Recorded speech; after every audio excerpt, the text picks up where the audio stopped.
Bapak Ibu, Saudara terkasih di dalam Tuhan Yesus Kristus, apa kabar? Puji Tuhan. Saya berharap kita semua pada hari ini, hari yang baru ini, bersama-sama mengucap syukur untuk kembali membangun ibadah kita bersama-sama dengan keluarga kita di rumah kita masing-masing. Baik, Bapak Ibu yang terkasih, dengan kita pada hari ini terambil dalam Yoel 2 ayat yang ke-18 sampai yang ke-29. Kita akan bersama-sama merenungkannya. Sebelum itu kita minta penyertaan Tuhan Roh Kudus. Kita berdoa. Puji dan syukur kami sembahkan kehadirat-Mu ya Tuhan.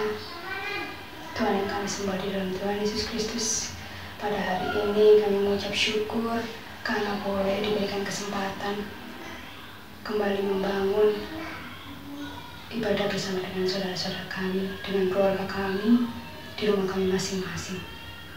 Kami percaya, meskipun kami terpisah oleh jarak, tetapi cinta kasih Tuhan senantiasa menyertai kami, menguatkan kami satu sama lain. Berfirmanlah Tuhan, kami siap untuk mendengarkan. Tuhan Roh Kudus, kami mohon penyertaan-Mu, berilah kami hikmat. Dalam nama Yesus Kristus kami berdoa dan mengucap syukur. Amin. Kita akan bersama-sama membaca dalam Yoel 2 ayat 18 sampai yang ke-29. Janji Tuhan kepada bangsa yang bertobat. Aku akan memulihkan kepadamu tahun-tahun yang hasilnya dimakan habis oleh belalang pindahan, belalang pelompat, belalang pelahap, dan belalang pengerit. Tentaraku yang besar dan mengirim ke antara kamu. Maka kamu akan makan banyak-banyak dan menjadi kenyang. Dan kamu akan memuji-muji nama Tuhan Allahmu yang telah memperlakukan kamu dengan ajaib, dan umatku tidak akan menjadi malu lagi untuk selama-lamanya. Amin. Bapak, Ibu, Saudara, pernahkah Anda merasa sakit? Ya, semua manusia pernah merasakan, mulai dari sakit yang ringan sampai sakit yang teramat berat. Flu, demam, batuk, pilek, pusing, atau bahkan sampai yang paling berat, penyakit stroke, penyakit jantung, penyakit kanker. Ya, pasti semua orang, semua manusia akan mengalami salah satu dari sakit dan penyakit.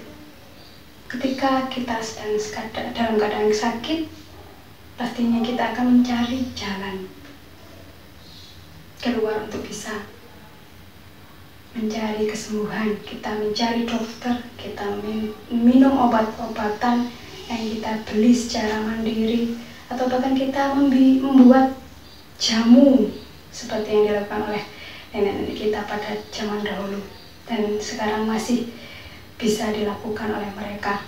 Itu adalah beberapa contoh ketika kita sakit, kita berusaha untuk mencari obat, bagaimana kita bisa sehat kembali. Kita merasakan susah, bahkan kita akan merasakan depresi. Ada orang yang kuat menghadapi sakit penyakitnya, ada orang yang bahkan tidak kuat menghadapi sakit dan penyakitnya. Lalu bagaimanakah dengan orang yang kuat menghadapi sakit penyakitnya?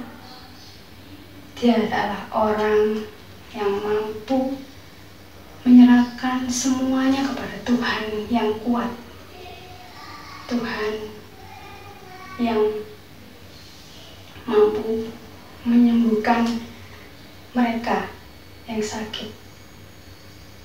Mereka yang kuat menghadapi sakit penyakitnya adalah mereka yang mempunyai harapan penuh kepada Tuhan. Demikian Yoel diutus Tuhan untuk mewartakan tentang kebaikan Tuhan, mewartakan kabar sukacita bahwa Tuhan akan memulihkan bangsa Yahudi, memulihkan secara rohani, secara jasmani juga. Secara jasmani, Tuhan berjanji masa susah berganti menjadi masa yang bahagia bagi bangsa Yahudi. Secara rohani, hubungan mereka dengan Tuhan dipulihkan kembali. Dan saat itu juga bangsa Yahudi bersama-sama kembali memuji dan memuliakan nama Tuhan.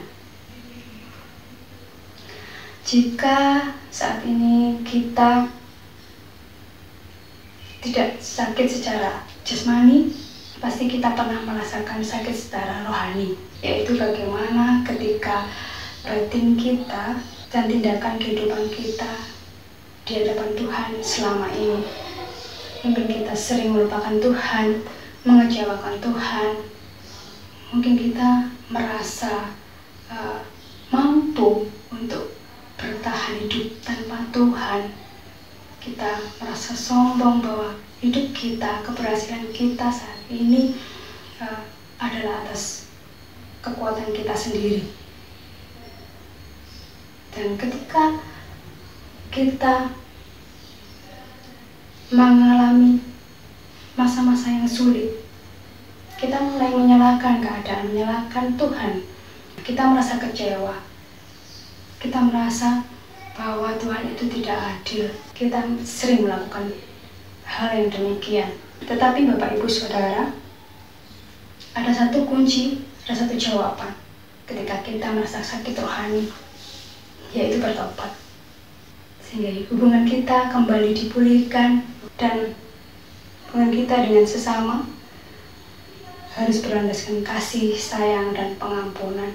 Mari kita berusaha melakukan hidup yang menjadikan kita sehat secara jasmani dan rohani. Melakukan sesuatu yang bisa mempererat hubungan kita dengan Tuhan dan dengan sesama kita. Semoga kita semua segera dipulihkan. Amin.